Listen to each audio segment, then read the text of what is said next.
que para que aprovechemos bien el tiempo, los dejo entonces con doña Carol Guillén.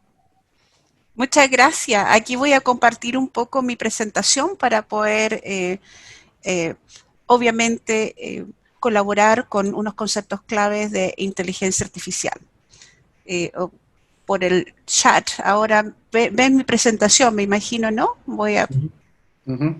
Perfecto. Voy a moverlo un poco para que vean, ¿no?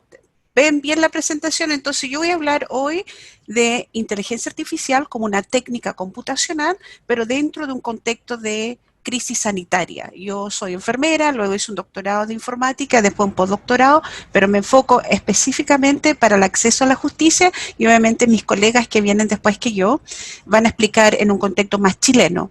Ahora, en el tiempo de pandemia con el COVID-19, nos dimos cuenta que el uso de algoritmos es bastante beneficioso cuando queremos llegar a acceso a personas que no tienen médico, no tienen enfermera, pero también tiene unas consecuencias negativas si no tenemos el involucramiento de expertos en la materia.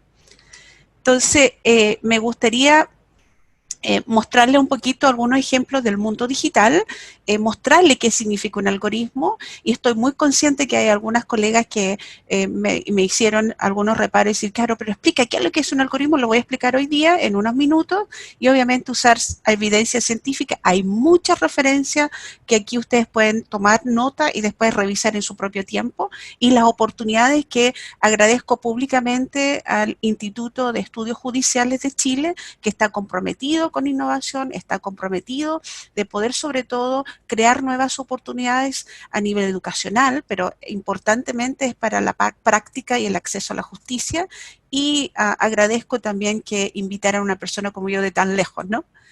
La perspectiva obviamente es directamente a la dignidad humana. Cuando uno busca como persona natural servicios dentro de un contexto, busca algún trato digno. Y obviamente con la tecnología desarrollándose tan rápido, a veces olvidamos algunos parámetros que no está protegiendo esa dignidad humana.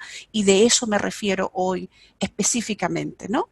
Hoy estoy dando una perspectiva bastante global, pero que hay una necesidad local. Tenemos personas contagiadas, tenemos personas que no tienen acceso, ya sea por transporte, pero hoy también es importante tener un computador, así como ustedes están en línea. Hoy se llama telesalud, teleconsulta, tenemos acceso al servicio judicial con algunas videollamadas, y obviamente necesitamos evolucionar como seres humanos en tener un trato digno en esa interacción profesional. Entonces, el Centro de Salud Digital, para que ustedes sepan, está ubicado físicamente en Temuco. Creemos que las regiones tienen un rol de liderazgo, y la realidad chilena nosotros la queremos de alguna forma complementar con este link que va a estar ahí cuando ustedes tengan tiempo. Ustedes van a este link que dice Inteligencia Mundial. Ustedes pueden ver que en la era digital hay una transformación. Chile no se ve como algo plano. Hay personas, hay procesos, hay cultura, ¿no? Y eso es que inteligencia artificial nos permite hoy transformar accesibilidad a derechos básicos del ser humano. Y acá yo puse Chile, y si se dan cuenta, si uno aprieta Gender Gap, brechas de género, uno aprieta ese botón y ustedes pueden ver qué sectores deberíamos estar uniendo con inteligencia artificial y obviamente con tecnologías de innovación que respeten la dignidad de la persona. Además, como le prometí al Instituto de Estudios Judiciales, en Cicla tenemos 2 libros que regalamos gratis. Ahí está el link. Le voy a pasar la presentación al instituto para que la compartan después. Y aquí en recursos ustedes pueden ver que hay 2 libros totalmente gratis. Lo pueden bajar y explica un poco estos conceptos de transformación digital y protocolos. Pero como este contexto es judicial, quisiera recordarles que antes de entrar a un análisis totalmente jurídico y de justicia, estos son los principios básicos de la transformación digital. Entonces voy a pasar 2 minutitos, que es datos, información y conocimiento. Generalmente cuando tengo un ministro de Economía o ministro de Tecnología, y he viajado casi 70 países enseñando esto hace 25 años, me dicen, pero ¿cómo? ¿Qué significa Big Data? Y Big Data está acá, donde hay datos. Datos que no tienen relación uno al otro. Se puede decir un dato dame un dato dónde está el almacén más cerca, ¿no? Pero cuando tú le das información, el ser humano da esa interpretación. Y ahí en la ciencia jurídica la interpretación es todo, porque hay un orden. Y el orden es que el juez hace esa interpretación, pero lo hace desde un razonamiento jurídico, desde un conocimiento. Y eso significa esto, conocimiento.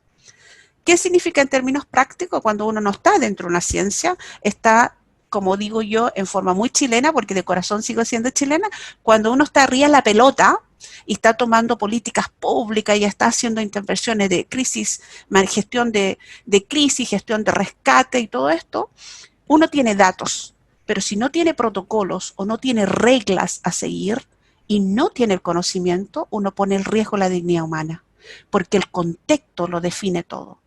El contexto donde ese ser humano está situado. Y un ejemplo súper típico, yo digo, vamos a cocinar una cazuela. Los ingredientes serían los datos. La receta de mi abuelita de Chiloé es la información, pero la sabiduría y el conocimiento es el lugar. Porque imagínense si yo pido que un algoritmo se esté hecho en India, capaz que me den la cazuela con curry. Curry es el ingrediente de India. Pero yo como chileno decir, no, pues yo uso comino. Discúlpame, el impacto de darle a mis hijos una cazuela de Chiloé con papas que no son negras, me está impactando mi cultura, me está impactando mi flujo de trabajo. Entonces, es súper importante tener esto que está en este libro también, si toman nota. El Instituto de Estudios Judiciales ha sido bien innovador y nosotros estamos colaborando para hacer un curso de ética digital que deja métodos de distanciar y diferenciar e interpretar datos, información y conocimiento basado en el impacto específico que busca el sector judicial, en el caso de nuestro sector sanitario, y el sector educacional, que la transformación digital necesita tener personas que den la interpretación correcta y la sabiduría correcta. Entonces, ¿qué significa en términos concretos en la pandemia hoy? Es que la salud digital, que en inglés significa, la ciencia se llama Health Informatics, y cuando copiamos y pegamos, ponemos informática en salud, ponemos primero un ingeniero, y que no debería ser los profesionales expertos en el tema primero y los ingenieros apoyando esa toma de decisiones. Lo mismo es en justicia. Se llama Legal Informatics. Quiere decir que las personas que entienden el sistema legal tienen que tener apoyo de los ingenieros. No es al revés. El ingeniero no puede estar sentado tomando decisiones o interpretaciones jurídicas porque no tiene la capacitación. Tampoco vemos un juez sentado con 5 computadores y poder programar en Python o Machine Learning o Deep Learning. Eso es incorrecto. Lo que tenemos hoy por primera vez, y por ejemplo en salud digital, ya hace 15 años que tenemos estrategias en Australia, que es tener acceso directo a la persona cuando necesite acceso al sistema sanitario. Lo mismo con el sistema de justicia. Hoy en Chile están innovando, tienen una legislación. Vamos a escuchar a nuestro querido colega Jorge Díaz, que va a explicar, y Pablo también va a dar ejemplos concretos. Lo que yo les estoy compartiendo ahora son tendencias mundiales, que en Chile tenemos personas que están interesados y trabajando duramente a tratar a las personas con dignidad, y obviamente nosotros en CITLA desde Temuco estamos dando atención de telesalud. Entonces, ¿qué significa en términos concretos al entrar al mundo digital? Ahora tienen que imaginarse, estamos hoy físicamente en nuestros lugares, en Australia, en el sur, en el norte, en Santiago, pero estamos conectando contigo, y por eso si tienes preguntas, ahí nuestro presidente los va a estar anotando y al final las vamos a estar respondiendo. Entonces, de un punto de vista de ética digital, cuando entra un humano al Internet, también necesita tener una atención profesional. No es entrar al Internet sin ningún orden, y el orden jurídico determina el quehacer y el rol de cada ser humano en un país. Entonces, por eso es tan importante, y por eso yo me fui a Chile a estudiar un magíster en Derecho, porque quiero entender, yo como ciudadana, como profesional de salud, pero yo no soy un juez, yo no soy un profesional legal. Lo que sí soy es un analista, el cómo puede ayudar el orden jurídico a tener las herramientas adecuadas. ¿Y cómo lo hacen? Y aquí vamos a a la profunda. Por favor, pido perdón porque hay varios de mis estudiantes en línea y personas que dicen, por favor, doctora, no se vaya en la profunda porque no entiendo nada, pero pido perdón, pero necesito compartir esto a nivel, un entorno legal. ¿Qué pasa? Que a nivel mundial, sobre todo el Banco Mundial, Naciones Unidas, todos estos poderes externos que no son legal en algún momento en Chile, porque lo que es legal en Chile es gracias al sistema judicial chileno y algunas ratificaciones internacionales, pero si no hay un aspecto jurídico no es válido en nuestro país. Pero hay un factor que fuertemente está interfiriendo en la forma que nos estamos comunicando, que se llama Industria 4.0. Si quieren lo ponen ustedes en Google y lo van a encontrar. ¿Qué significa? Que las 192 economías del mundo han declarado que van a usar Internet de las cosas, redes céntricas, aplicaciones industriales, sensores, herramientas de monitoreo. Y el problema es que algunos sistemas jurídicos no tienen claramente cómo vamos a proteger esos monitoreos. Entonces tenemos a veces mucho monitoreo externo, pero no tenemos herramientas tecnológicas internas. Tenemos que ver la seguridad de las personas, no solamente del trabajador, sino que de la mamá, de los niños, de los abuelitos. Y obviamente un tema, pero profundamente interesante en Chile, que no es reemplazar a las personas, automatizar, no es sacar a la persona del trabajo, sino que es prepararla a una capacidad nueva. Los doctores tienen que prepararse a nuevas habilidades del siglo XXI.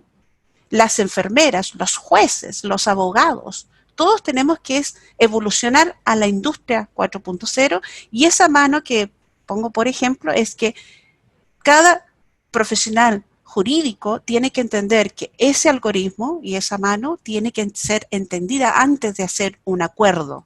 No es a ojo cerrado. ¿Por qué? Porque eso hay un algoritmo. ¿Y qué significa un algoritmo? Hay una entrada a esa receta de la cazuela. ¿Se acuerdan que lo mencioné en datos, información y conocimiento? Aquí vamos a procesar los datos que estamos poniendo como reglas y luego tenemos un resultado esperado. Pero resulta, si tenemos un algoritmo que funciona en Silicon Valley, pero va a funcionar en Concepción, va a funcionar en Temuco, capaz que lo mando a hacer el algoritmo porque tenemos una innovación fuertemente en India, en China, pero hacen la cazuela con curry ahí, po. No nos va a funcionar, po, porque nosotros usamos ajo y comino. Esa contextualización la tenemos que hacer nosotros, las personas que vivimos en el sistema y en ese contexto.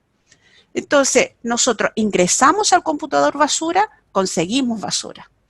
Logramos integrar reglas específicas y explícitas de un orden jurídico, resultados jurídicos vamos a tener. ¿Por qué? Porque merecemos un trato digno en todo lo que entra al mundo digital también.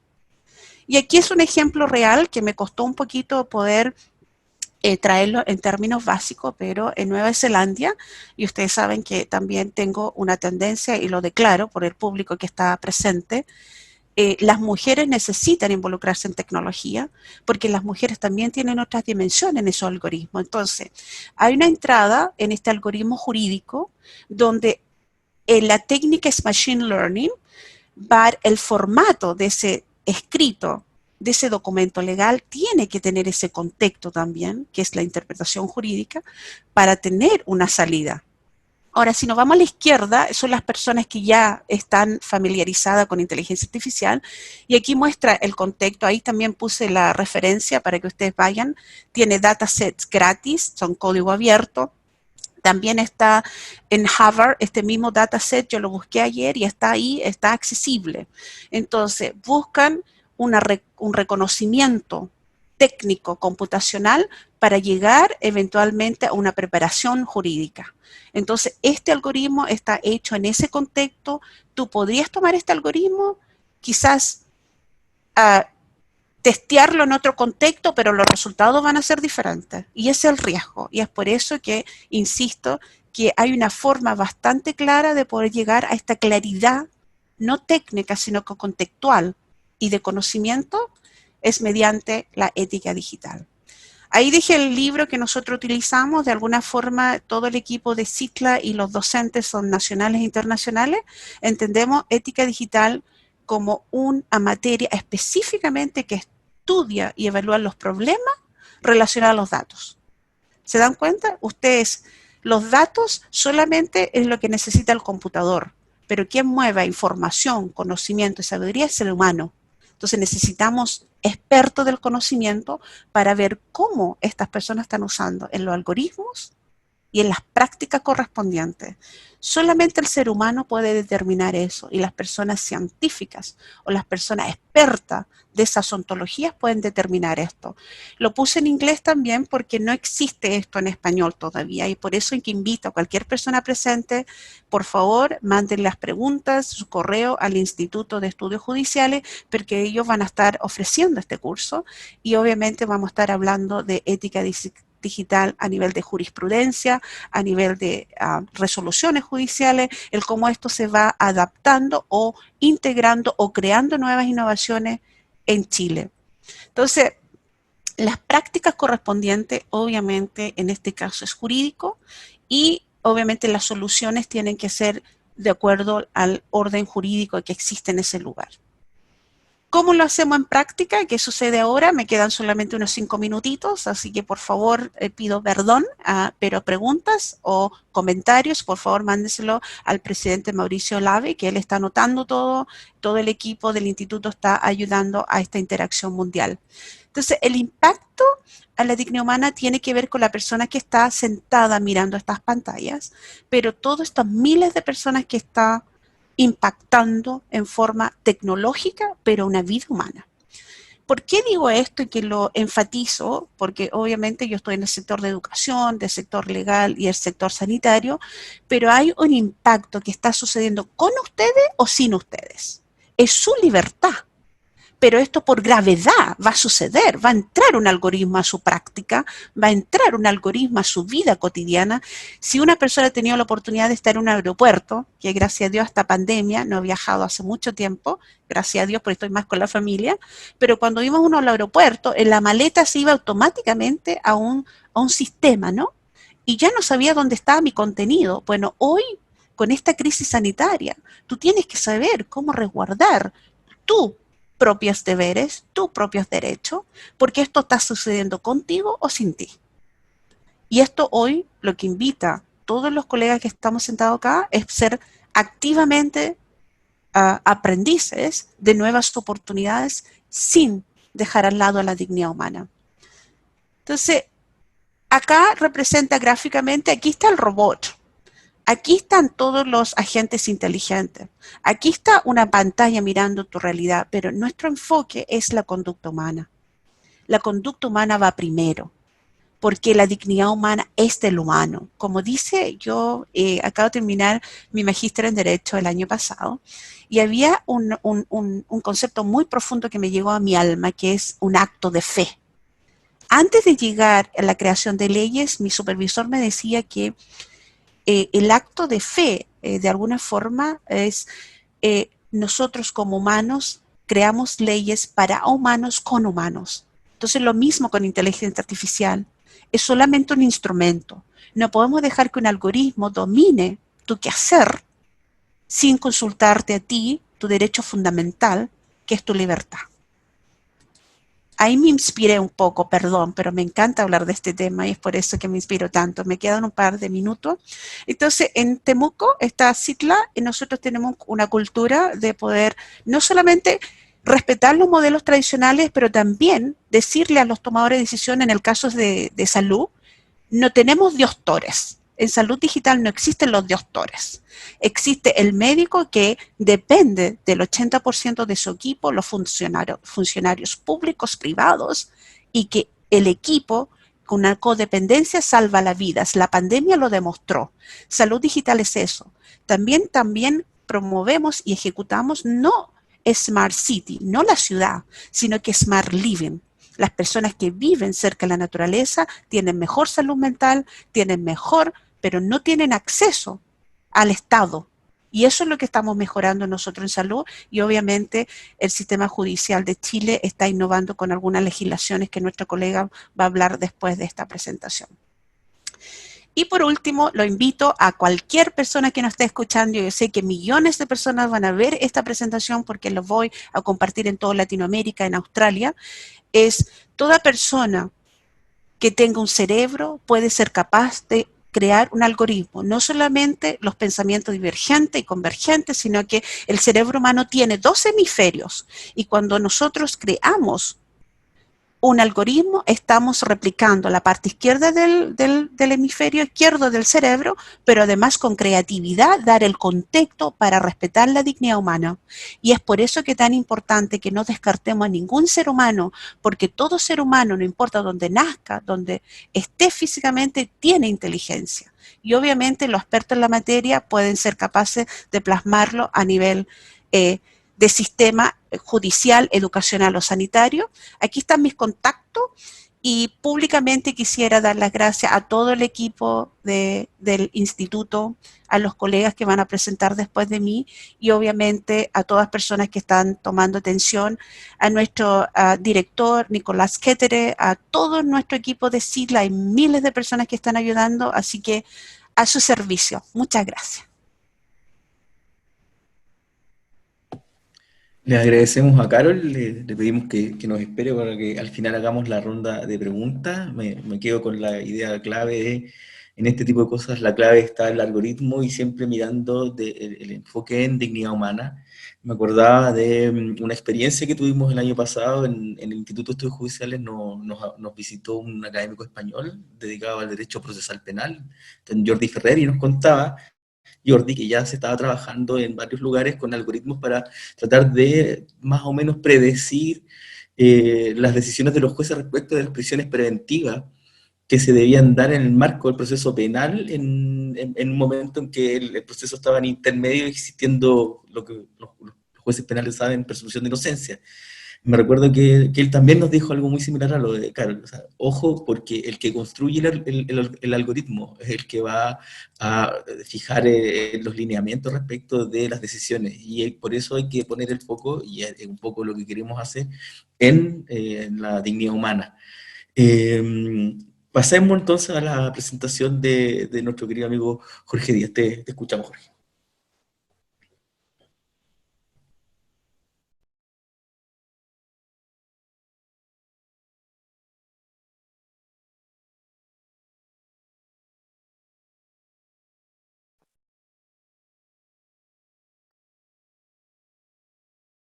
Primero agradecer la invitación. ¿Se ve la pantalla?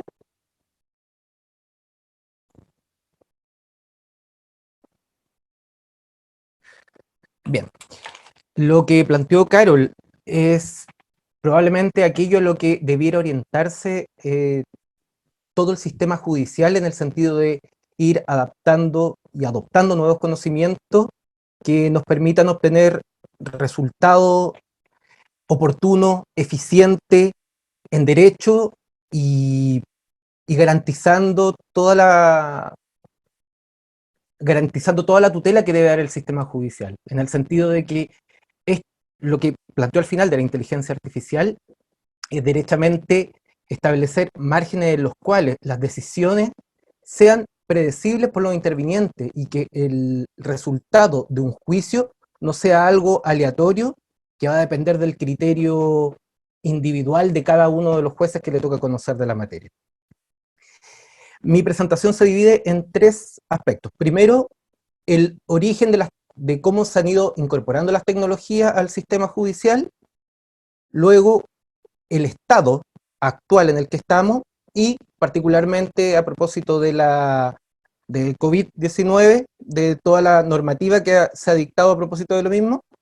Y finalmente, voy a tocar aspectos que dicen relación con la inteligencia artificial, a pesar de que en nuestro país aún no hay desarrollo, por lo menos por parte de la institución Poder Judicial, eh, muy avanzado desde mi perspectiva. Bien, como base voy a tomar antecedentes que son las normativas que regulan la materia, que está la de documento electrónico, que esa es del año 2002, está la legislación de la tramitación digital, que fue incorporada el año 2016, y está la última ley que está con la tramitación del estado de excepción de los procedimientos judiciales. Respecto de la primera normativa, esta es la primera que entra a regular materias que son derechamente de tecnología y de documentos digitales principalmente.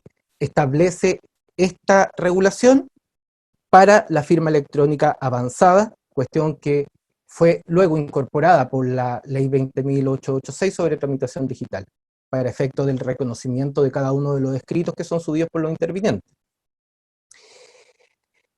Esta legislación contempla una serie de normativas y principios que son bastante novedosos y que no eran reconocidos anteriormente, porque eran vistos desde una perspectiva bien desconfiada que suele tener el operador judicial y el operador de tribunales, en el sentido de que comienza a mezclarse el trabajo tanto del sistema judicial propiamente tal, como el área informática y el área administrativa, con unidades dentro de los mismos tribunales que cumplen diversas funciones.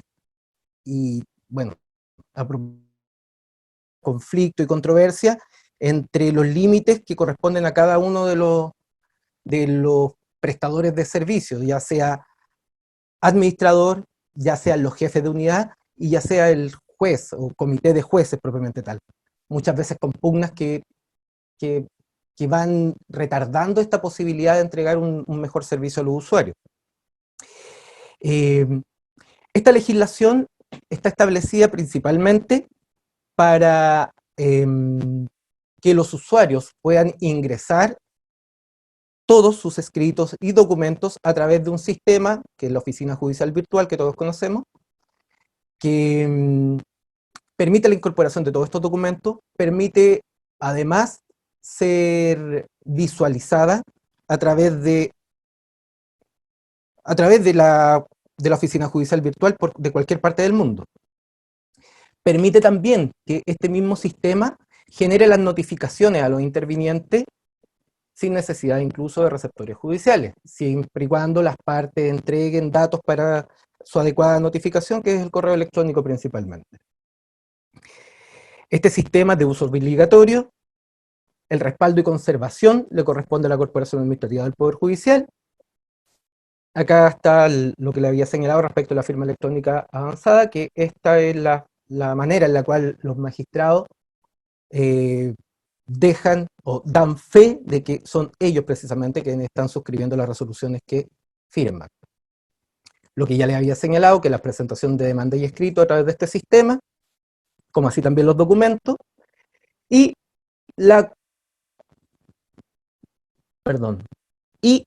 también está la posibilidad de otorgar el patrocinio y poder de esta forma, que ha sido objeto de bastante interpretaciones distintas. Yo me voy a ir principalmente al ámbito civil porque es lo que he estado últimamente, y desgraciadamente, no obstante la facilidad que se le entrega a las partes para poder acreditar este importante acto dentro del proceso judicial, todos los tribunales tienen criterios distintos respecto de la forma de incorporar una demanda y el patrocinio y el mandato judicial en particular. No voy a ahondar en eso porque es materia de bastante discusión en los tribunales.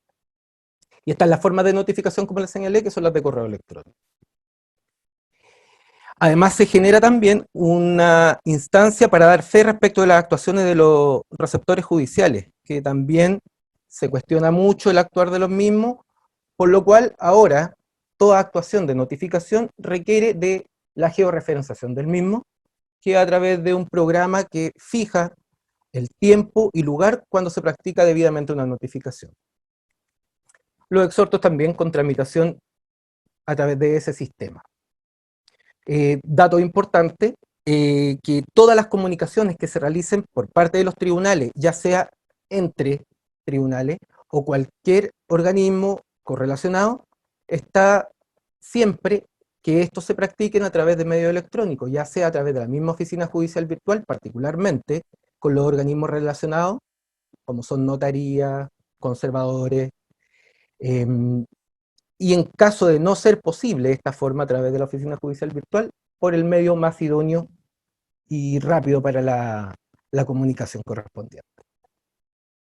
Esta normativa también contempla una serie de modificaciones en el Código de Procedimiento Civil y en el Código Orgánico de Tribunales, creándose la carpeta electrónica y eliminándose todo registro de papel.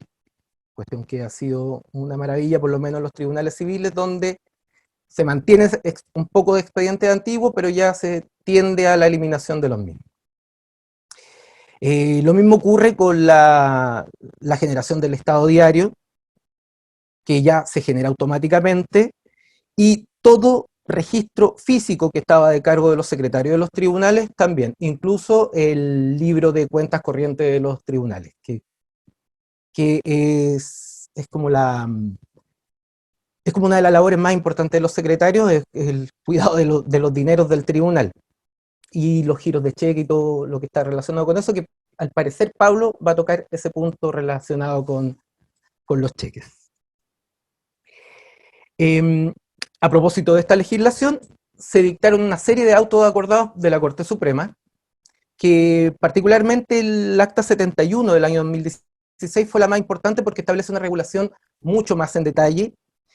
Lo que hace esta acta es tomar muchos de los autos acordados que existían respecto de la tramitación tramitación y gestión de los tribunales reformados, de materia penal, familia y laboral, y adaptarlo a la nueva realidad de la tramitación a través de la oficina judicial virtual. En virtud de lo cual comienzan a plasmarse una serie de conceptos que también antes eran desconocidos para los tribunales, como son aquellos que dicen relación con eficiencia, que es un auto acordado el que lo establece, auto acordado 71, la celeridad y oportunidad de la decisión, que también es yo creo que es un objetivo esencial de la función judicial, dar una respuesta pronta a los conflictos de las partes. Muchas veces se nos olvida eso, y precisamente esto, el principio de celeridad y oportunidad en la decisión, se relaciona mucho con la visión que se tiene actualmente de la inteligencia artificial en su aplicación en los sistemas judiciales. Se establecen en este mismo auto acordado órganos de control y gestión, se hace también la creación de procesos de trabajo, que si bien es cierto, antes existían, pero ahora se establece como una normativa específica de la forma en la cual se debe realizar. Y en ese sentido, como está señalado en el texto, se debe propender a la estandarización de procesos de trabajo, estableciendo procedimientos únicos, claros y uniformes respecto de materias determinadas. Yo creo que ese punto también es muy importante de tener en consideración por quienes somos jueces y darnos cuenta de que en definitiva esta forma de trabajar está ya consagrada en nuestra regulación, y es cosa que comencemos un poco más en su aplicación. Se crea también el plan de trabajo anual y también con controles de gestión permanente. Se regula el uso de tecnología, de medios tecnológicos, y en este caso ahí están señalados los que nos regulan a nosotros: el sistema civil, de familia, laboral, cobranza, de garantía. Además, se vuelve a reiterar de las comunicaciones que deben realizarse entre tribunales, ya sea a través de la oficina judicial virtual o por medios electrónicos. Y esto se repite, que tiene que ser acompañado a través de las piezas digitalizadas, todo a través de la oficina judicial virtual. Y en aquellos casos en los cuales no se cuente la repartición con la cual se está estableciendo esta comunicación, no cuente con esos mecanismos de comunicación, deberá hacerlo también de forma digital, remitiendo las partes y piezas que corresponden. Bien, antes de pasar a la segunda etapa, todo este proceso que se vino generando desde la incorporación de la ley de tramitación electrónica da cuenta de una situación que lo señalé al inicio, que esta incorporación de conceptos que son extrajurídicos al ámbito del quehacer judicial, particularmente en todo lo que dice relación con gestión y con toda la regulación administrativa que debe de la forma en la cual debe ser llevado un tribunal, que son conceptos que se han ido incorporando, acostados en algunas partes más, en otras no tanto, pero ya nos da cuenta de algo que dijo Carol al final, que en definitiva nuestro actuar tiene que correlacionarse con el resto del ámbito profesional que pueda servir para dar mayor sustento al trabajo que se está realizando. Y en ese sentido, estos pasos previos que se habían dado fueron puestos a prueba ahora a propósito de la situación de emergencia mundial, que es precisamente con la dictación de la ley 21.226, que es súper clara en su propio título, que es aquella que establece un régimen jurídico de excepción para procesos judiciales, en las audiencias y actuaciones judiciales, y para plazo y ejercicio de acciones. Y esto precisamente por el COVID. Esta normativa entrega facultades a la Corte Suprema directamente para la dictación de un auto acordado que regule todas estas materias que se señalan en el propio título de la ley. Y particularmente lo que dice relación con la suspensión y reagendamiento de audiencias. Esta normativa, que yo no voy a entrar a analizar en detalle la misma porque establece una serie de puntos muy específicos dependiendo de qué jurisdicción se trate y de qué forma se va a retomar el funcionamiento normal de los tribunales una vez cesada esta emergencia y el estado de excepción, obviamente. Pero establece una norma que yo creo que viene a recoger ya de texto legal algo que ya se venía realizando, que es precisamente el artículo 10 de esta norma, que establece que el tribunal puede disponer, proceder en forma remota y deberá tomar las medidas necesarias que aseguren las condiciones para el cumplimiento de las garantías judiciales del proceso.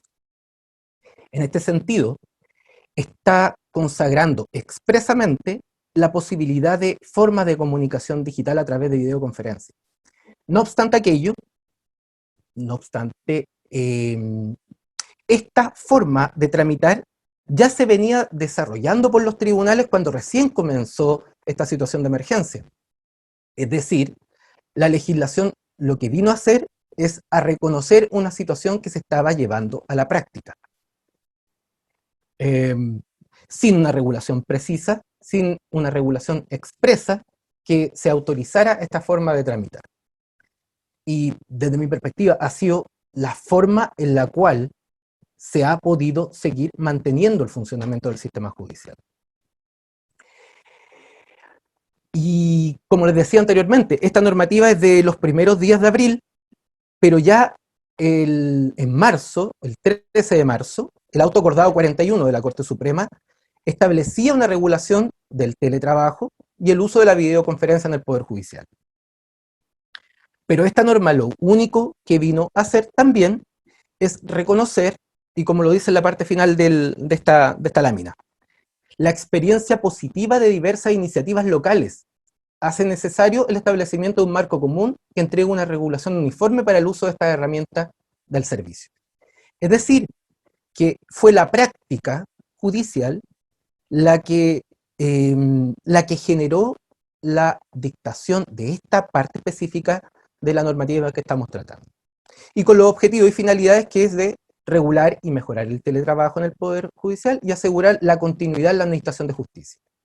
Y eso es lógico, porque es imposible pensar que el sistema judicial se va a detener, particularmente tratándose de personas que se encuentran privadas de libertad y para el ejercicio de los derechos del resto de los ciudadanos. Este mismo autoacordado establece el régimen de teletrabajo, tanto ordinario como extraordinario. Actualmente no se encuentra de emergencia que es de fuerza mayor.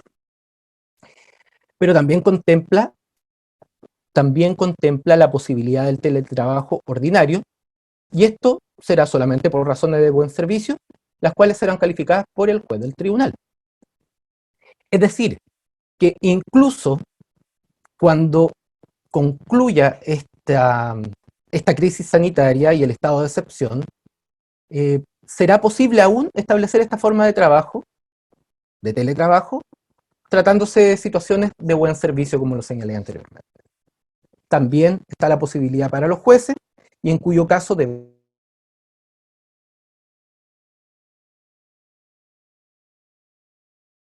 regula tanto los alegatos como las audiencias por videoconferencia.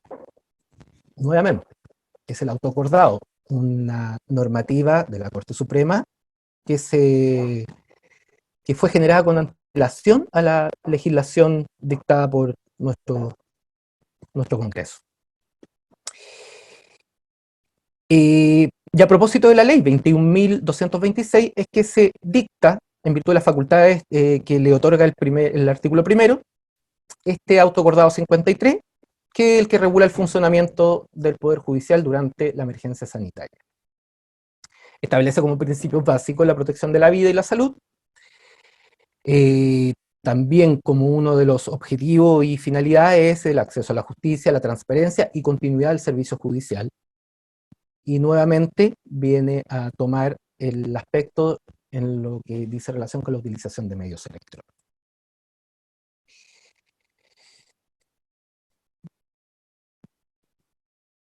Bien. Esta normativa, que tampoco voy a ahondar en ella, en la parte que me importaba solamente eso, la utilización de medios electrónicos, que está relacionado con la oficina judicial virtual y con las formas de comunicación a distancia.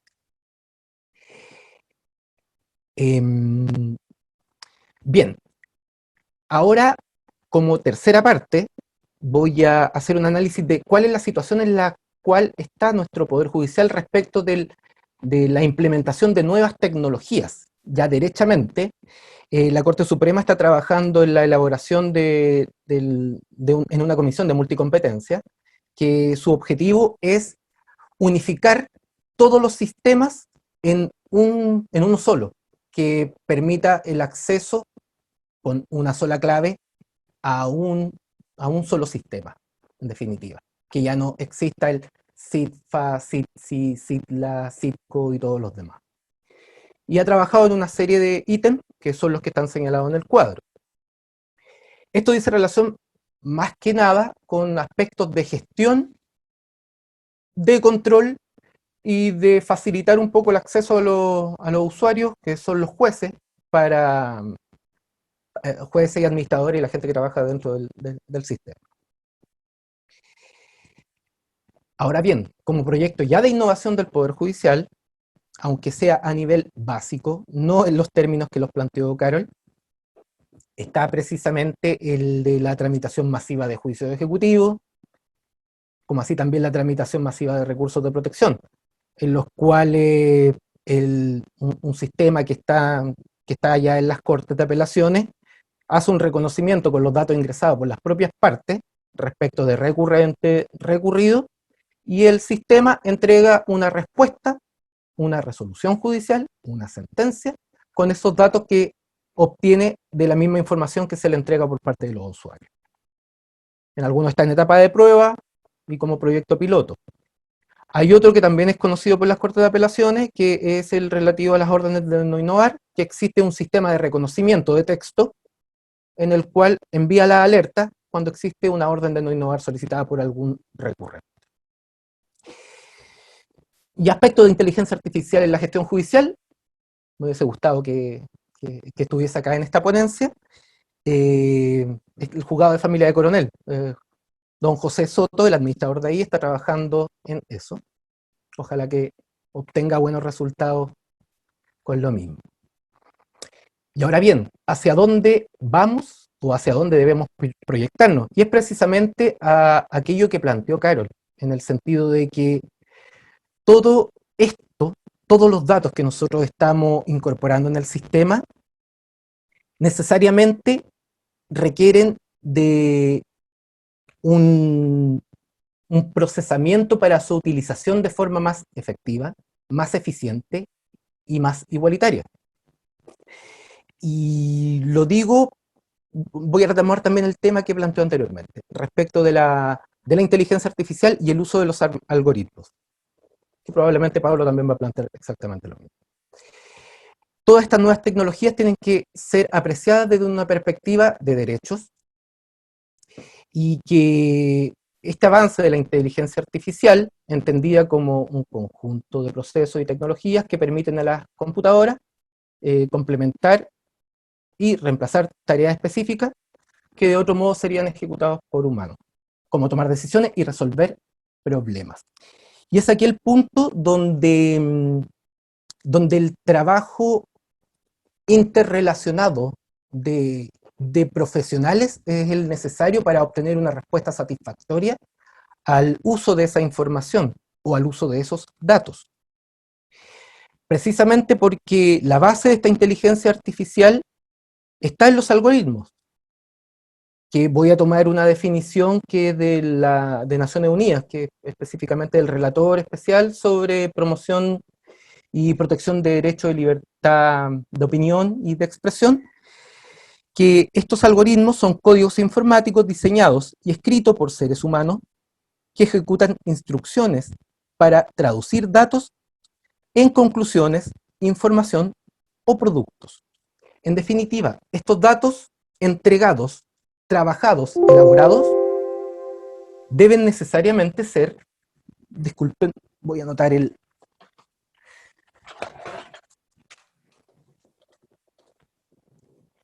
necesariamente tienen que ser abordados de una perspectiva interdisciplinaria para la obtención del mejor resultado de ese trabajo.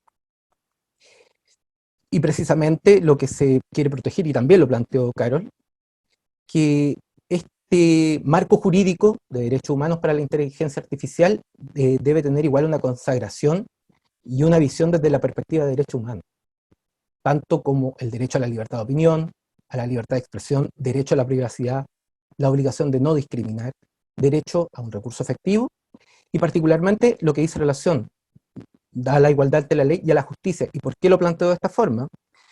Porque el uso de estos mecanismos que nos permitan una resolución a un caso, estandarizando formas de trabajo, ha sido visto principalmente como un asunto de gestión y de eficiencia.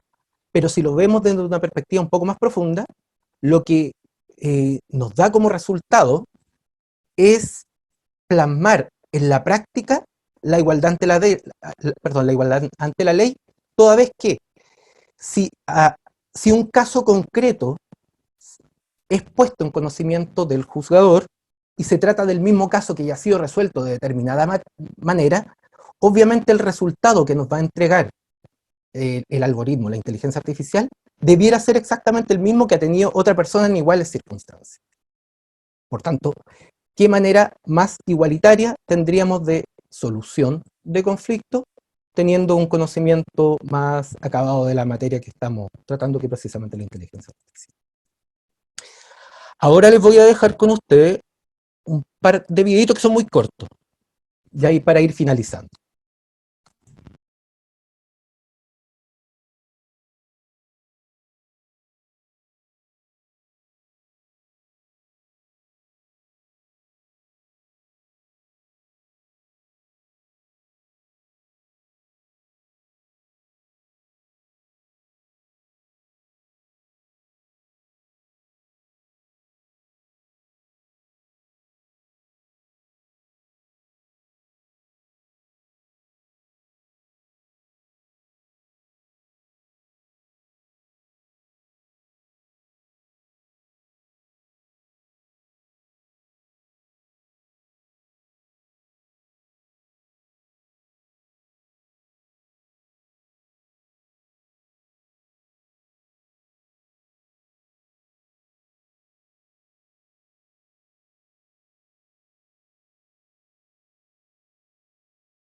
Y este otro es la aplicación práctica de este sistema que se está utilizando en algunas provincias de Argentina.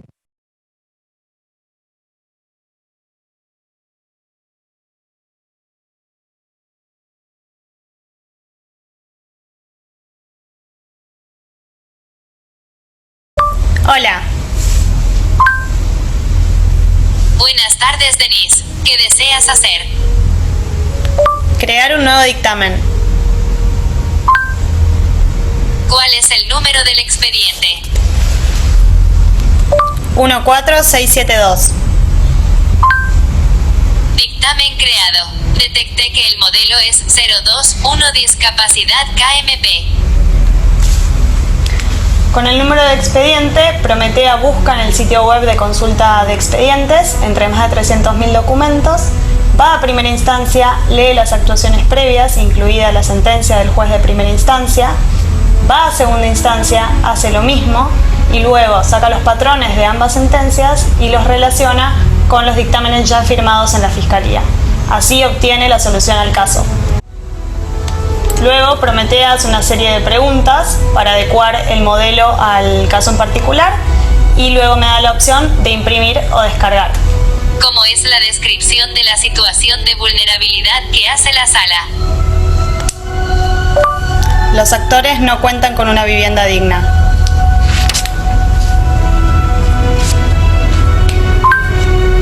¿En qué fojas y considerando está la descripción de la situación de vulnerabilidad que hace la sala? 70.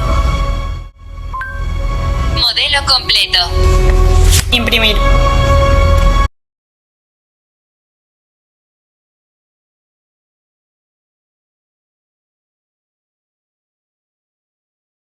Bien, ya concluyendo con la presentación, no sé, el modelo de la imagen es probablemente va a ser resistido por algunos, particularmente por los jueces que no quieren ser vistos de esa forma, y tal vez los usuarios, los abogados externos, tal vez les gustaría que fuera de esa forma. Así es que gracias por el tiempo y dejo ahora a Pablo. Adelante, Pablo, te escuchamos. Hola, hola. Buenas tardes, muchas gracias por la invitación. Voy a poner mi presentación. Ahí me cuentan, por favor, si se ve bien. Mi nombre es Pablo Acevedo y yo soy abogado de la Universidad de Concepción. Vengo acá a hablarles sobre ciertos temas relacionados a la transformación digital. Primero voy a hablar del contexto, voy a hablar después qué pasa en Chile, algunas sugerencias de qué es lo que podría hacer el Poder Judicial y ciertas conclusiones, ¿ya? Dentro del contexto me gustaría partir diciendo que esta presentación estaba pensada para hace como 4 o 5 meses atrás. De hecho, originalmente este seminario se planteó para justo unos días antes, entiendo, de estallido social, si mal no recuerdo. Y coincidentemente, si bien hice algunos ajustes a esta presentación, gran parte del contenido viene de esa época. Y a lo mejor si lo hubiese dado en esa época, se hubiesen espantado mucho más algunos asistentes de lo que a lo mejor se van a espantar hoy día. Pues espero que nadie se espante en todo caso, ¿ya? Y bueno, lo primero que les quería comentar es que yo salí de la Escuela de Derecho hace mucho tiempo, dentro de un paradigma que quizás todos los asistentes tuvimos en todos nuestros años de estudio, que esta era una carrera de pizarra y de tiza, ¿cierto?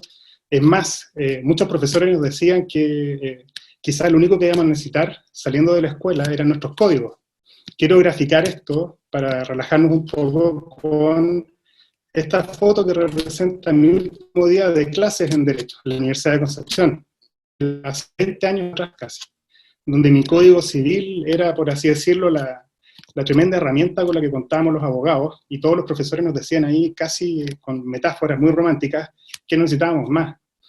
No podría ser más distinto a eso hoy día. De hecho, solamente por poner algunos ejemplos, hoy día nuestra firma usa y se basa para optimizar una serie de herramientas tecnológicas.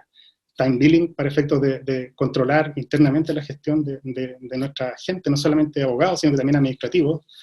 IP Manager, nosotros vemos mucha propiedad intelectual, herramientas de comunicación y programación de ideas, Slack, etcétera.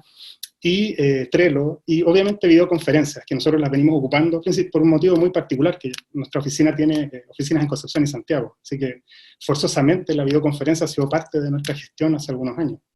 Ahora, el derecho no solamente ha cambiado en cuanto a las tecnologías, sino que también hay muchas tecnologías nuevas, y el cambio de los paradigmas tecnológicos ha hecho que también el derecho tenga que adaptarse.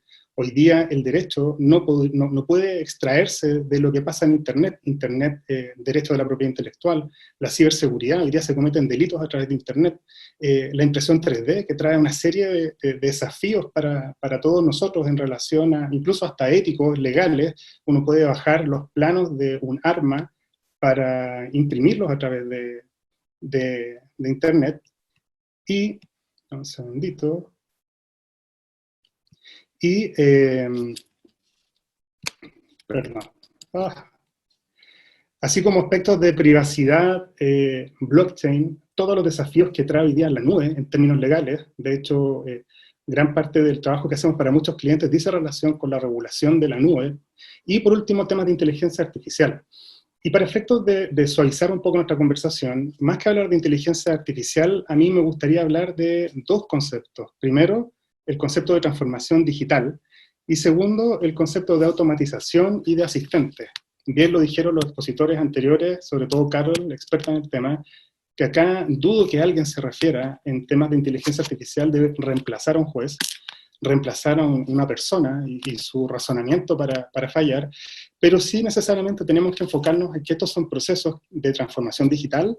Nosotros requerimos, y sobre todo no solamente los abogados que practicamos el derecho de forma privada, sino que también los entes de administración de justicia necesitan meterse en procesos de transformación digital, y además estos procesos implican muchas veces contar con la ayuda de asistentes digitales y de automatización. Entonces, en vez de hablar de inteligencia artificial para esta conversación, me gustaría más hablar de estos dos conceptos.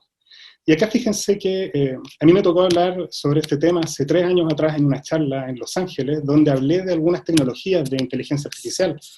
Ya les comentaba en esa época que había una aplicación que se bajaba en celulares y que en Londres la estaba rompiendo, que a través de ciertas preguntas de un algoritmo de inteligencia artificial se podía apelar a los partes de estacionamiento. Y la verdad que esta aplicación, que se llama Do Not Pay, tenía un gran porcentaje de éxito y era todo automatizado a través de un robot, un algoritmo, que respondía estas preguntas y que hacía toda esta gestión.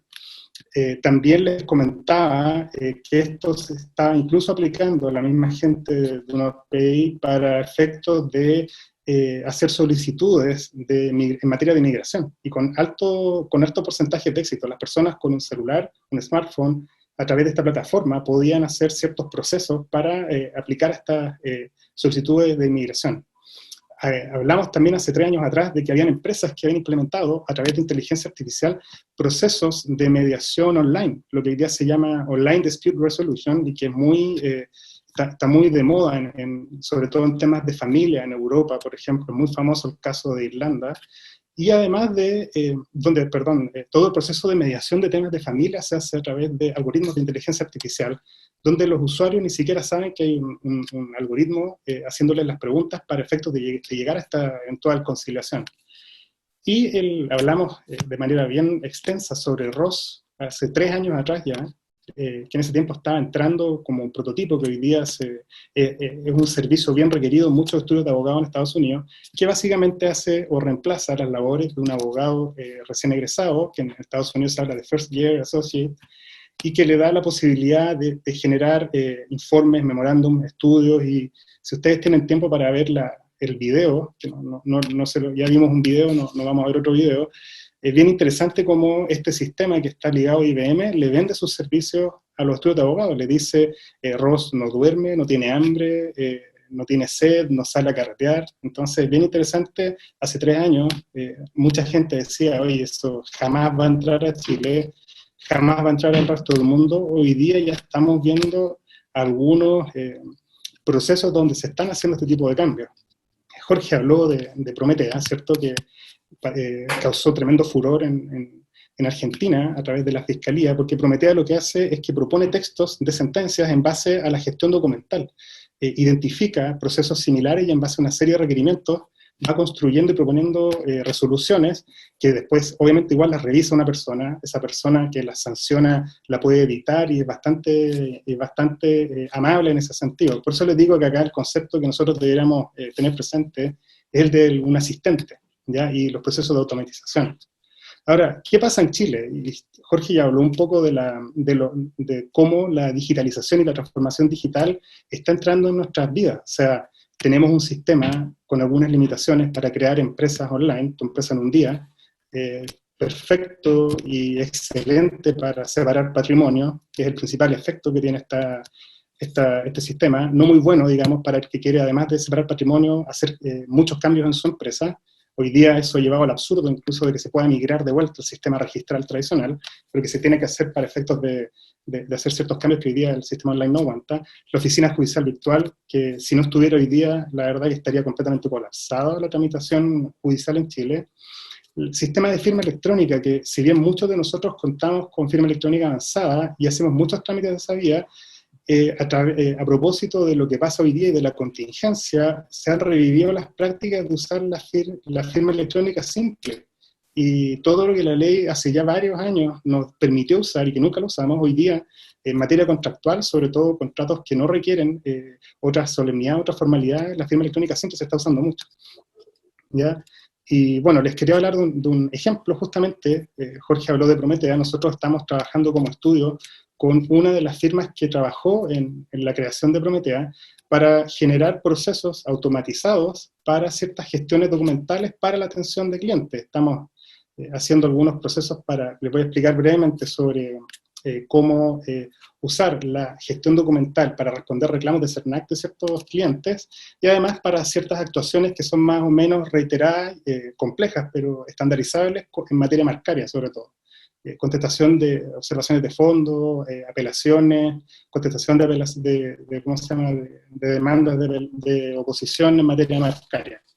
Y aquí el ejemplo es bastante sencillo. Con esta empresa, que son unos chicos argentinos que realmente son muy buenos en esto, generamos procesos donde a través de la gestión documental, la automatización y la generación de procesos, tenemos la capacidad de armar modelos de contestaciones a ciertos reclamos que estamos trabajando, masivos y de clientes que tienen algunos muchos reclamos, para efectos de no solamente predecir la respuesta, que después revisa un abogado, estandarizar respuestas, sino que para además generar esta automatización, y lo más importante que mucha gente pierde de vista de estos procesos, generar procesos para que los clientes entiendan cómo se están contestando, qué es lo que está reclamando la gente y de qué manera ellos pueden, a través de estos reportes y de esta información, mejorar sus procesos. Porque al final del día, esto, además de generar eficiencias en los procesos, es para que el cliente sepa qué es lo que está fallando, de qué le están reclamando, cómo le ha ido a sus reclamos, hacer seguimiento,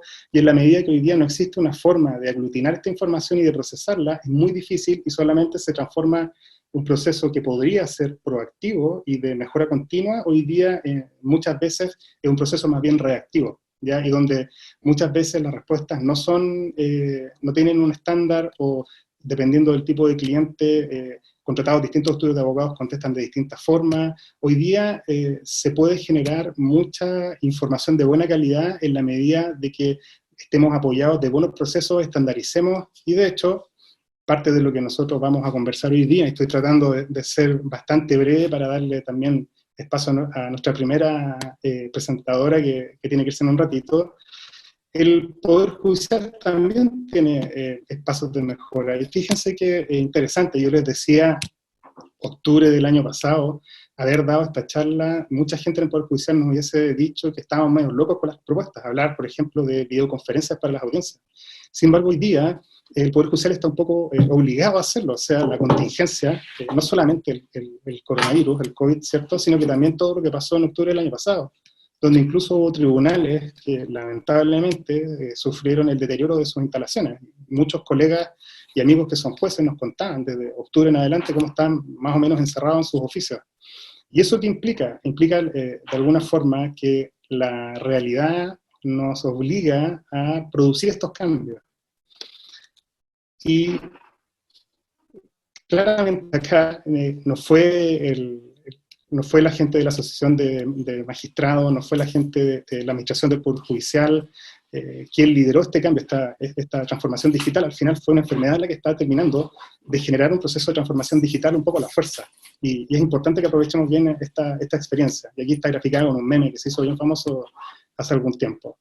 ¿Y qué es lo que nosotros creemos? Pues, ¿qué es lo que hemos visto nosotros en base a la experiencia de otros países y en base a la experiencia privada que puede hacer el Poder Judicial? Procesos de automatización. Ya lo dijo Jorge, atención a público. O sea, hoy día muchos de los procesos de consulta de los usuarios podría ser automatizado a través de un proceso y de un asistente que libere recursos de los tribunales. Asimismo, como ya lo dije, hoy día pasa mucho a nivel de resolución de ciertos conflictos en línea, que son algoritmos de inteligencia artificial los que ayudan los procesos de conciliación de ciertos procedimientos. ¿Ya? Esto también pasa en ciertos procesos de reclamo en sistemas de pago, por ejemplo. PayPal tiene automatizado, que es el PayPal a través de, o sea, como sistema de apoyo a eBay, que tiene ciertas automatizaciones en los sistemas de reclamo, pero también hay sistemas públicos, sobre todo administración de justicia, como por ejemplo en familia, donde ciertos procedimientos de mediación o conciliación son llevados a través de este tipo de asistentes. Un proceso importante, que algo mencionó Jorge también, la estandarización de ciertos procedimientos permite también llegar a la automatización. Y yo creo que con una buena inversión, y no tan grande en dinero, pero sí en pensar y hacer ciertos escritos, cambiando y ampliando el ámbito de las sumas y presumas de ciertos escritos, de ciertas acciones, de ciertos recursos, se podría lograr una automatización de una gran parte de una tramitación que es relativamente repetitiva, reiterativa, y que al final del día requieren una buena gestión de las sentencias, pero que se pueden automatizar hasta cierto punto los procedimientos. Estamos hablando de los recursos de protección por alzas de ISAPRES, por ejemplo, ampliando el ámbito de las sumas y presumas, y estoy seguro que se puede ahorrar mucho tiempo automatizando los procesos. Lo mismo que el procedimiento ejecutivo. Hay grandes aspectos que pueden automatizarse. Si hablábamos el otro día, si hoy día, si los pagarés, por ejemplo, fueran emitidos desde notaría con firma electrónica avanzada, con copias digitales, ahorraríamos un montón de tiempo, primero en cuanto a verificar los elementos para que sea título ejecutivo, probablemente, y además a través de las copias digitales podríamos ahorrar un montón de tiempo en acompañar físicamente papeles al tribunal. ¿Ya? Asimismo, dado que el procedimiento ejecutivo no es un procedimiento declarativo, ¿no? Como todos lo sabemos, y gran parte de la tramitación bastante automatizada, son procedimientos también que son aptos, muy bien dados para generar procesos de automatización. ¿Ya?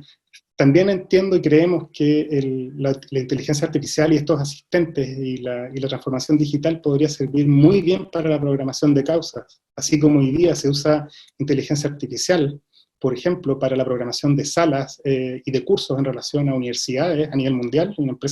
Dos empresas chilenas que hacen eso y son líderes mundiales en la programación de salas de eventos para universidades y para centros educativos. Se podría hacer lo mismo con los tribunales.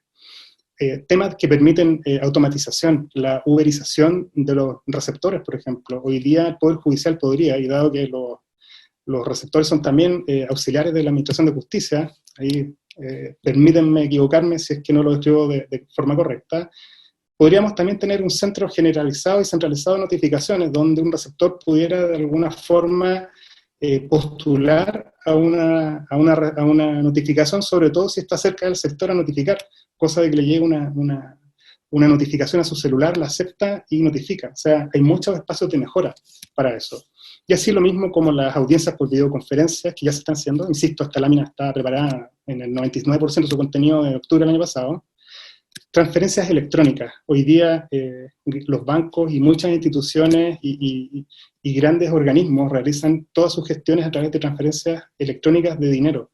Y no me cae en la cabeza que el Poder Judicial no pudiera hacer lo mismo, sobre todo con los pagos a las partes de los juicios. Transferencias electrónicas, certificando y acreditando en los expedientes los datos para hacerlas. ¿Ya? Y bueno, la gestión documental en general, tener todo, no solamente en PDF, en un sistema, sino que además un sistema que lea y que procese los documentos con las debidas normas y resguardos de privacidad, pero también ya como un último paso, el apoyo a la dictación de resoluciones y de sentencias definitivas, ya que hoy día, como lo hace este asistente argentino, tenemos toda la capacidad para hacerlo, y les insisto, aquí no se trata de reemplazar a los jueces, no se trata de reemplazar a funcionarios, se trata de automatizar y tener un asistente digital para la gestión de los jueces, cosa de que puedan optimizar sus tiempos, ¿ya? Y bueno, creo que di en casi 15, 20 minutos, un poquito menos, toda mi exposición, y por lo mismo me gustaría dejarle espacio a los expositores y a las preguntas. Y así que muchas gracias y disculpen si fui muy raro en mi exposición. ¿Ya? Agradecemos mucho, Pablo, la exposición. Efectivamente, claro, nosotros en el instituto nos juntamos con Pablo, con Carol y con Jorge en septiembre del año pasado, empezamos a tirar las primeras líneas para hacer un gran seminario, tenemos mucha gente inscrita y vino lo del estallido y bueno, nos tiene acá, pero creo que de alguna manera este seminario nos ha permitido exponer parte de lo que queríamos decir aquí y vincularlo con esta pandemia. Han llegado hartas preguntas, lo cual es muy bueno. Voy a ir poniendo algunas. Hay algunas muy interesantes, la verdad que casi todas las que han... Por ejemplo, tenemos una que dice, dependiendo de quién haga el algoritmo, ¿existe la posibilidad o no de incorporar perspectiva de género respecto al algoritmo, Carol?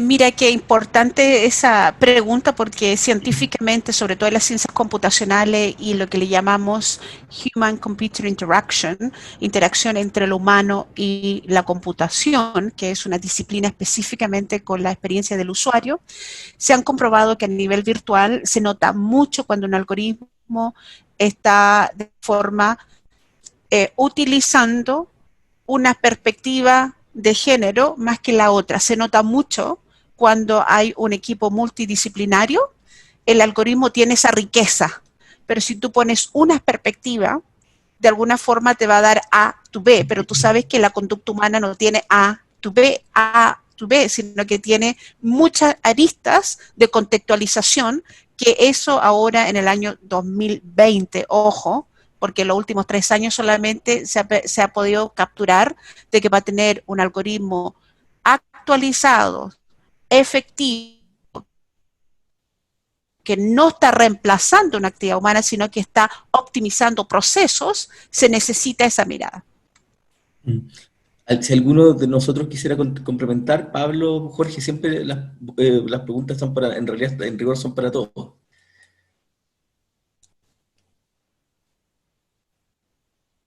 Carol es la idónea para la respuesta.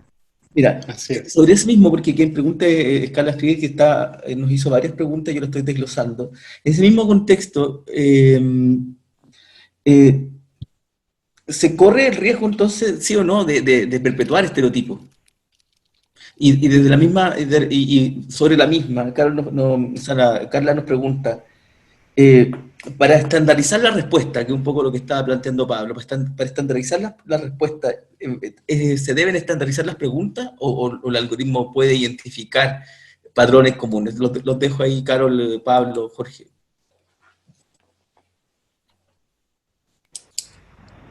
Carol, oye, Yo feliz de contestar porque son preguntas totalmente válidas. Con todo gusto, Carol.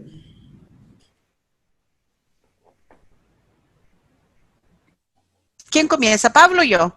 Carol. Dale tú, Carol, por favor. Sí. Tú eres la experta técnica en el tema. La verdad es que usted asume que la misma pregunta y la misma respuesta es así un algoritmo. A nivel computacional tiene que estar la misma pregunta y la misma respuesta porque son máquinas. Pero si tú me preguntas quién diseña el algoritmo y quién da contexto, son los humanos que están en ese contexto, que pueden descubrir, por ejemplo, en minería se usa mucho esto. Si yo voy a entrar a un contexto físico donde puedo usar una máquina y la pregunta es, ¿hay oro aquí? ¿Va? ¿saca oro o no saca oro? Simple.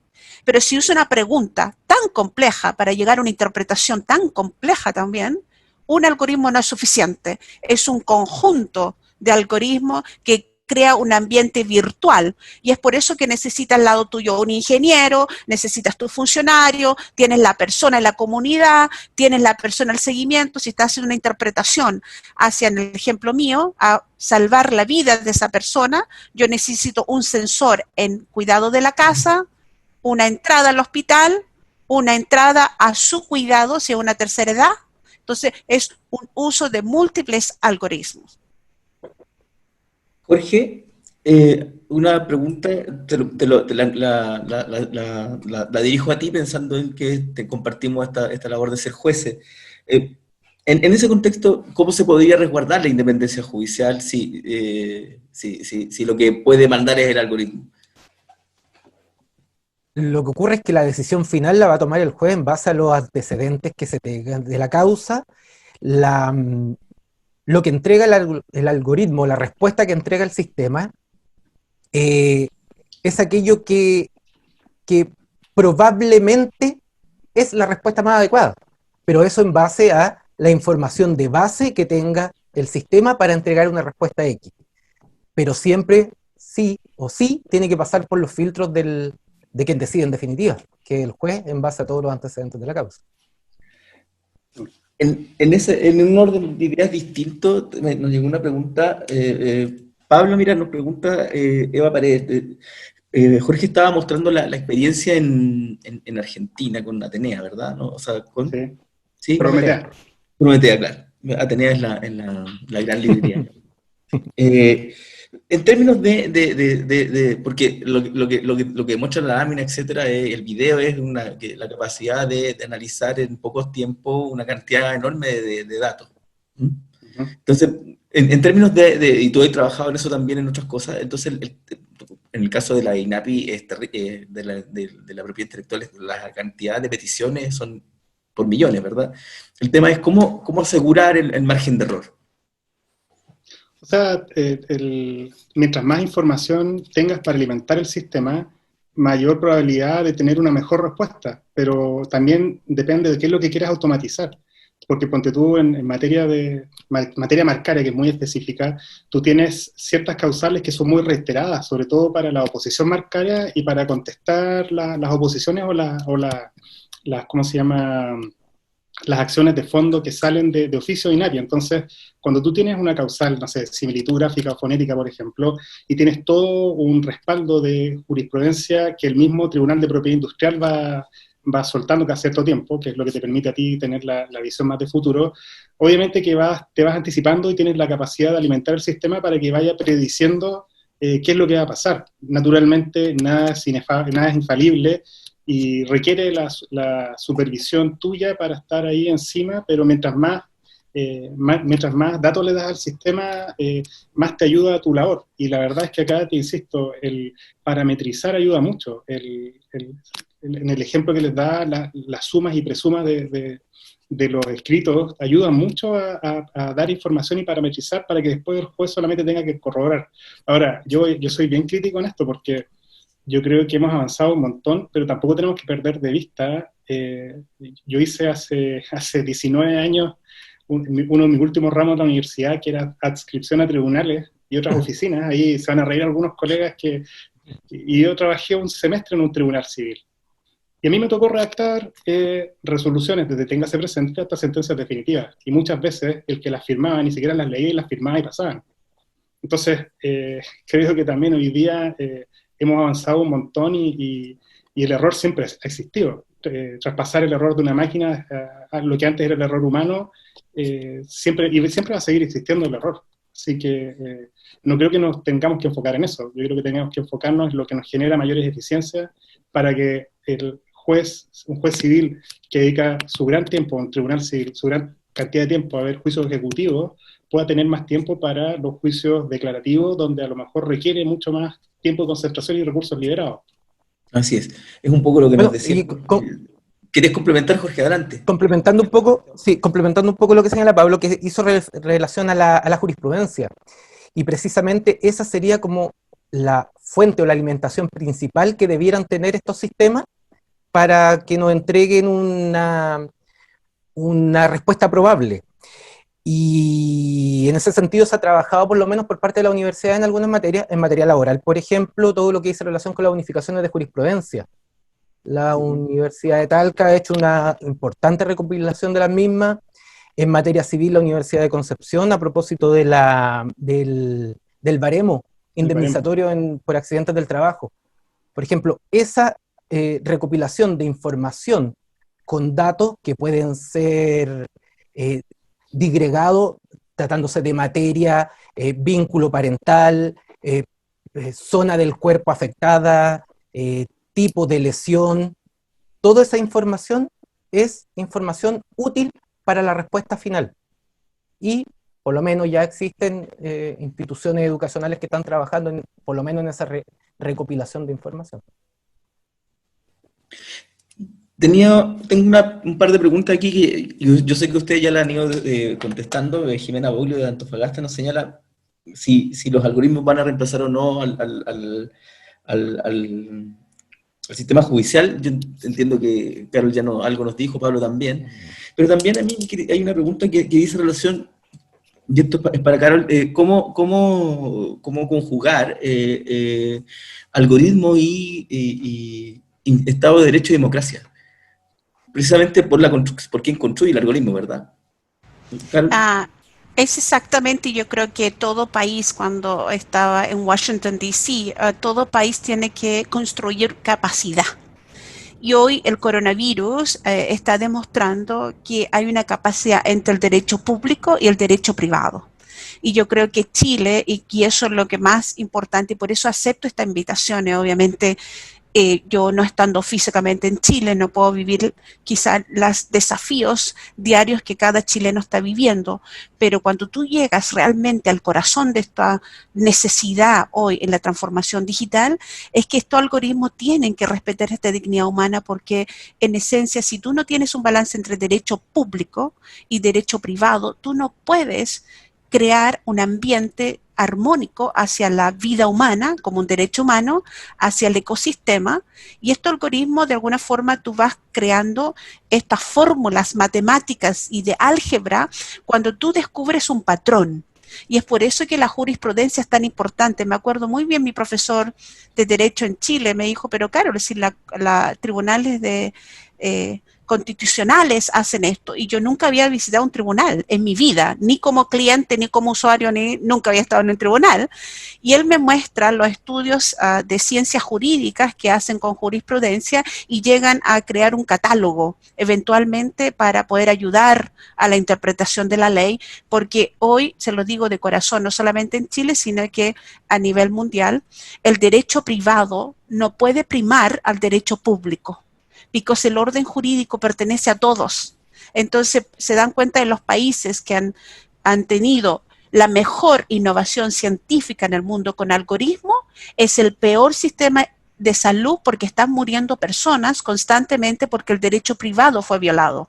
Entonces ese balance entre, y se lo digo yo, que hasta en Televisión Nacional de Chile lo he dicho, tenemos que diferenciar entre un algoritmo para el mercado, un algoritmo para el bien común y un algoritmo que está basado en evidencia y que, perdón, yo sé que en español se dice prueba, pero a nivel inglés significa una política pública, social y económica basada en un derecho público. Y hoy en Chile, y como el resto del mundo, lo han visto también en Estados Unidos, cuando no hay un orden claro en principios, cualquier algoritmo que tú vayas a hacer, con ese desequilibrio se va a manifestar en la conducta humana, porque cuando la autoridad habla y que la gente no tome atención a un derecho público de estar sano, te das cuenta que necesitamos educar. Y es por eso que me dedico a la educación hoy. Un algoritmo, yo te puedo enseñar un algoritmo fácil, te puedo dar hasta, tú puedes copiar y pegarlo. Háblame de machine learning, deep learning, háblame de todos los ambientes tecnológicos, pero cuando viene a entender el derecho humano de salud, ahí es donde tienes que profundizar, y felicito de corazón darme esta oportunidad, porque la mayoría de las 150 personas que estuvimos acá, habían más de 120 mujeres. Así que es hora de considerarnos nosotros también. Por supuesto. Hay un par de preguntas. José Miguel Vejide pregunta, para que el algoritmo aprenda el tema jurídico y que corresponde a la recomendación dentro del marco legal, ¿cuál línea del MO recomiendas usar? Me refiero al ML, que me entiendo que es Machine Learning, ¿sí? Es un poco más técnica esta pregunta, ¿no? ¿La pudiste entender? ¿Cuál línea de MO recomiendas usar? Me refiero al aprendizaje supervisado o al ML. Yo no tengo ni idea de lo que significa la pregunta. No, no, es para Carol. Perfecto.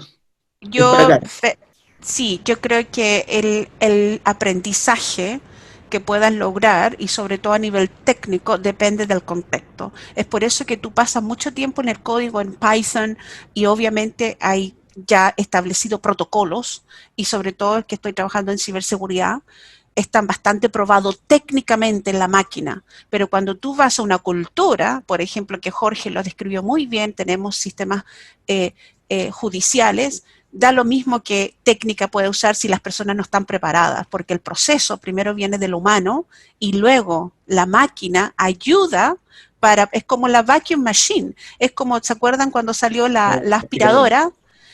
Las dueñas de casa se asustaban y por favor no quiero nada de esto. Llegó un momento que evolucionó por necesidad, teniendo 5 niños, la máquina ahora está en todos lados. ¿Por qué? Porque la tecnología logró evolucionar para entender una necesidad repetitiva y que estaba dañando la espalda de esa persona, del marido, de quien sea que lo está haciendo. Entonces, lo mismo que hoy con el algoritmo, está comprobado Machine Learning, tenemos protocolos, la verdad es que no hay nada sorpresa ahí. Pero sí les pido que el Deep Learning, el proceso de aprendizaje tiene que ver con el protocolo más que el aprendizaje humano, que es diferente. Nos pregunta Erika Mayra, Carol, te estamos sacando el jugo. Sí. Dice, los algoritmos de inteligencia artificial requieren el procesamiento de muchos datos, eso lo hemos estado mirando, lo que nos lleva a trabajar en la nube. La pregunta es, ¿cómo han abordado los sistemas de salud, el que tú conoces, los sistemas jurídicos, el problema en cuanto deben compartir datos sensibles? Que es una pregunta también que nos hacía Carla Friede. ¿Cómo cuidar la intimidad, verdad? Porque son datos propios. ¿Cómo lo saca del ámbito? ¿Cómo compartirlo? Me imagino que deben haber reglas y protocolos, ¿o no? Así es, es exactamente la motivación que fue irme a Chile, hice un magíster en Derecho y miré la 20.584, que es los derechos y deberes del paciente, pero además la 18.628, lo digo porque mi profesor me corregía cada rato de que tenía que mencionar ese código para poder relacionar el marco jurídico. Y Chile está bien avanzado, para ser súper concreta, a nivel de capacitación humana. Mucho de lo que del sistema sanitario entiende, porque hace 11 años que existe ese marco jurídico, pero cuando va a nivel de usuario, solamente el 3% de chilenos entienden que tenemos marco jurídico para su protección. E incluso está en Congreso ya actualizándola del dato sensible. Hay muchos expertos en Chile a nivel intelectual que saben que tienen, pero cuando viene el mercado a ofrecer estos herramientas, y pido perdón porque yo como no estoy en contra del mercado, pero el ejemplo mismo, por ejemplo, esta herramienta que estamos usando ahora para nivel de seminario, no podemos usar Zoom para datos sensibles. Yo como experta en el tema estaría cometiendo un error ético y moral. Entonces, cuando tú tienes esa capacidad puedes tomar una decisión, pero como la persona no está informado de estas legislaciones, cada uno usa lo que puede, pues si hay que salvar la vida.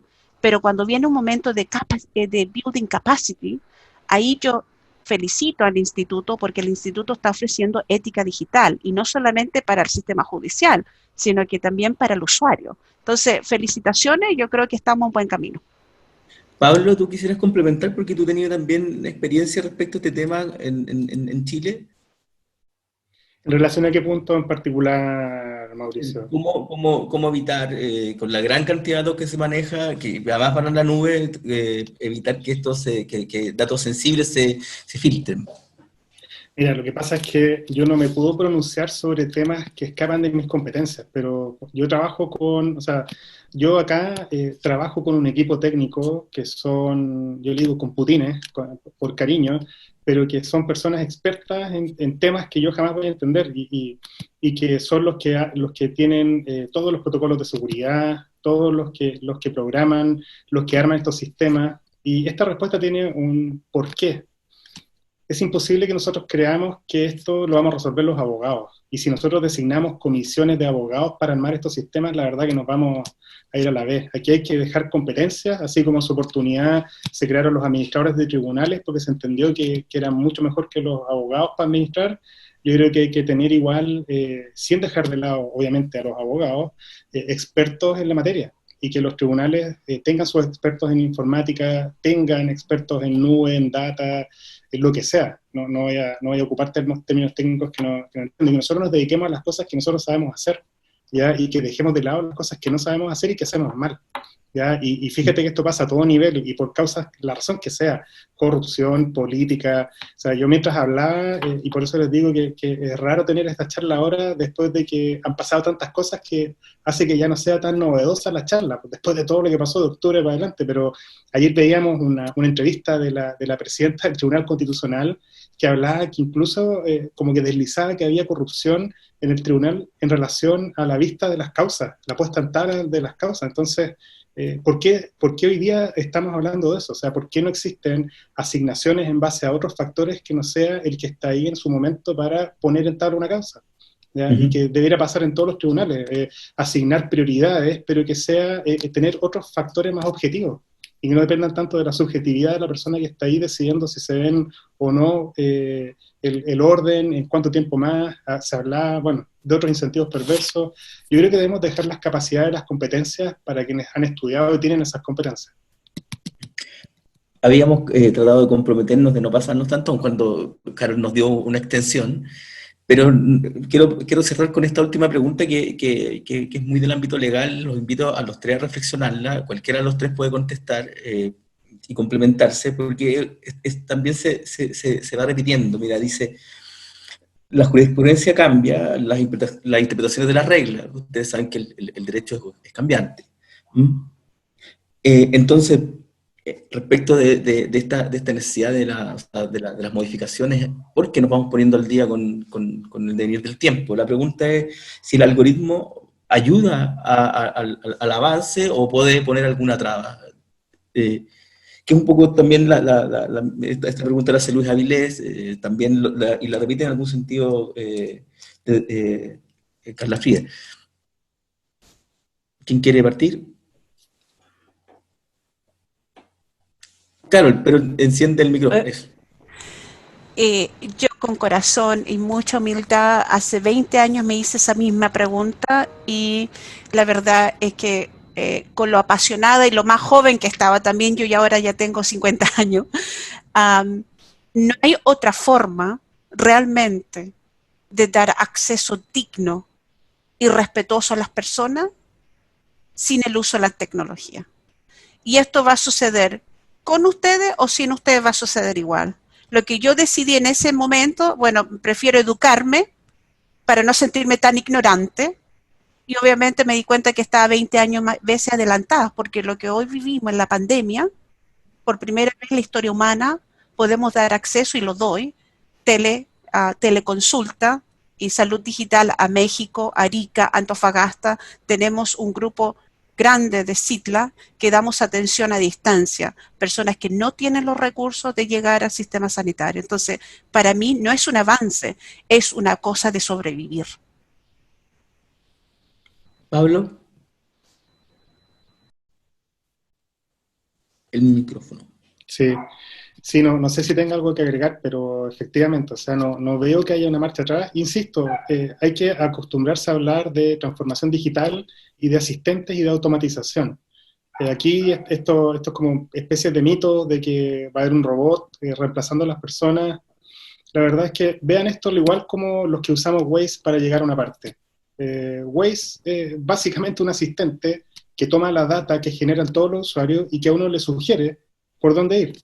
¿ya? Y si uno no le sigue el camino a Waze, Waze no se traba, sino que arregla y le sugiere otra ruta. Y si uno es testarudo y sigue por otro lado, probablemente se demora más tiempo, pero nadie está obligado a seguir Waze. Y Waze también comete errores, pero al final del día nos termina ayudando a todos. Y guardando las proporciones, es tecnología que está con nosotros todos los días. Y si nosotros no adoptamos las tecnologías, la verdad es que vamos a hacer el trabajo más ineficiente, los recursos se van a desperdiciar más aún, y vamos a tener que al final del día, ese dicho que decía, ¿no es cierto?, la justicia tarda pero llega, eso no le sirve mucho a la gente, a los usuarios.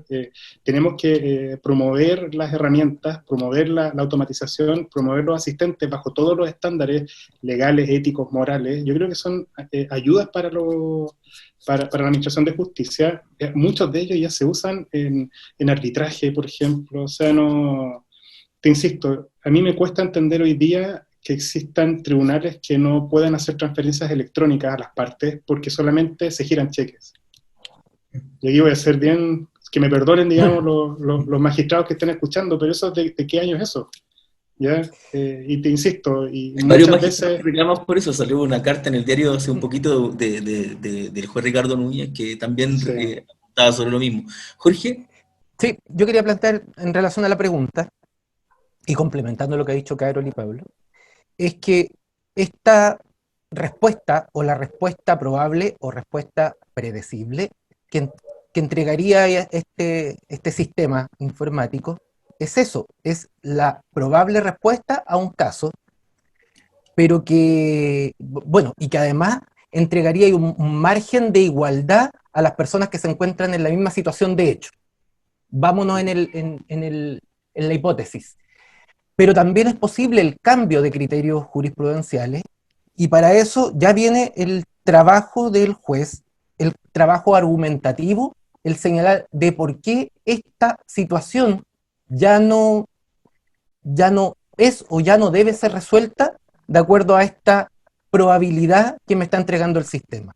Yo creo que es el trabajo que debe realizar el juez en definitiva, que es la argumentación de la decisión que va a tomar, y particularmente si es una decisión contraria a este ofrecimiento de solución que está dando el sistema.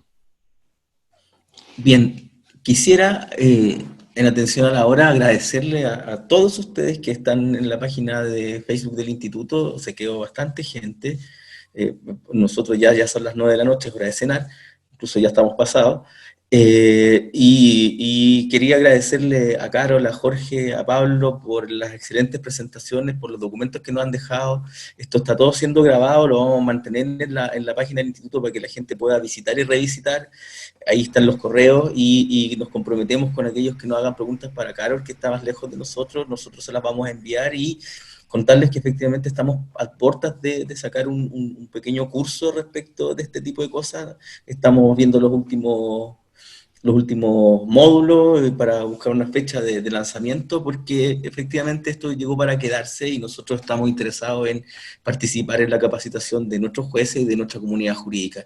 Les agradezco a todos su presencia y nos vemos en una próxima jornada. Hasta luego, gracias por todo. Chao, gracias. Chao, Carol.